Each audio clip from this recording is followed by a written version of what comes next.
Hello， 大家好，我是兜兜。故事的开始发生在乌坦城。身为古族族长之女的薰儿，4岁就被送到了乌坦城的萧家。小时候的她看起来柔弱、安静，又总是孤零零的一个人。彼时，作为萧家天之骄子的萧炎，很是心疼这个打小寄人篱下的小姑娘。当一个人心疼另一个人时，就会想对她好。所以萧炎小时候每晚都把自己微弱的斗气渡给薰儿。他觉得这样薰儿会舒服一点，也睡得香一点。就是他这种不带任何目的、不求回报的行为，给了薰儿最纯粹的温暖，也让萧炎收获了最纯真的爱情和金手指。在萧炎沦为族人眼中的废物时，薰儿是唯一一个始终陪在他身边的同辈人。不论萧炎受到多少嘲讽和冷落，薰儿永远会对他倾注自己全部的温柔。他会在萧炎被欺负时暗中维护，也会在萧炎修炼受挫时默默陪伴着他。他们两人的感情心照不宣，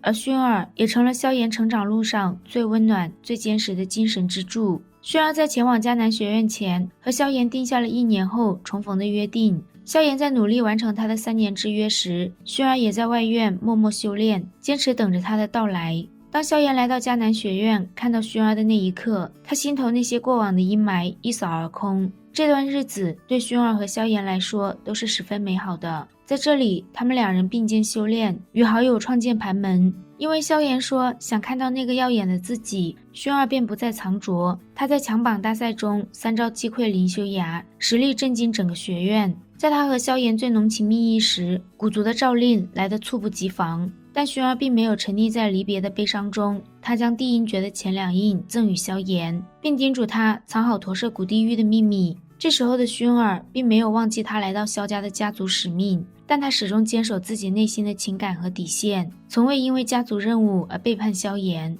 不仅如此，薰儿深知萧炎前路艰险，他一直都在尽自己所能为萧炎增添筹码。薰儿与萧炎中州重逢时，正是萧炎遭遇冰河谷和魂殿的联手绞杀。萧炎、小医仙和天火尊者生死一线时，薰儿踏空而来，扭转了整个战局。面对冰河谷的嚣张气焰，薰儿只有一句：他若伤了，冰河谷便也没了。动漫中，薰儿维护萧炎，不仅一招秒杀魂殿多名强者，更是徒手捏爆青海尊者，并将其灵魂封印交给萧炎处置。叶城再见，他们两人之间的默契胜过千言万语。古族成人礼是薰儿人生中非常重要的节点。这一天，作为古族1000年来血脉最优秀的薰儿惊艳全场。神品血脉意味着薰儿有冲击斗帝的潜力。这一刻的薰儿不再只是族长之女，她拥有了超越普通长老的话语权，全族的资源都将向她倾斜。薰儿为了萧炎气场全开，为他与古族长老们对峙。天幕中，他更是为了萧炎不惜输送自己的古族血脉。妖火空间，薰儿直觉萧炎需要他，便不顾生死留了下来。在双帝之战中，薰儿率古族众人和萧炎联手，凝聚远古5族之力，共同对抗魂天帝。他从来不是依附于强者的菟丝花，而是能和萧炎并肩成长的同行者。他的一生，从寄养在乌坦城的少女，到古族1000年一遇的神品血脉，再到无尽火域的主母，看起来好像他的生命一直以萧炎为核心，但实际他从未失去过自我。用一句老话来说，那就是萧炎的功勋章上有薰儿一半的荣耀。薰儿之所以能成为无数读者心中的白月光，是因为他身上极致的反差和纯粹的内核，温柔和坚韧共生，深情和独立并存。他对萧炎是：你一无所有时，我不离不弃；你声名鹊起时，我坦然相伴的陪伴。对朋友，薰儿是善良包容的守护者；对族人，他也从来不是恋爱脑，而是顾全大局的继承人。薰儿的温柔从来不是软弱，而是包容和理解；坚韧是薰儿藏在温柔背后的风骨。不管是面对家族使命，还是强敌威胁，他从来都非常果决，用自己的实力来守护自己所有。即便是在面对感情的问题，他也十分坦荡。他的爱也从不求回报，他也从没有束缚过萧炎，非常尊重他的选择。薰儿既有小女儿的柔情，也有强者的气场。她不依附，不盲从，与爱人并肩同行。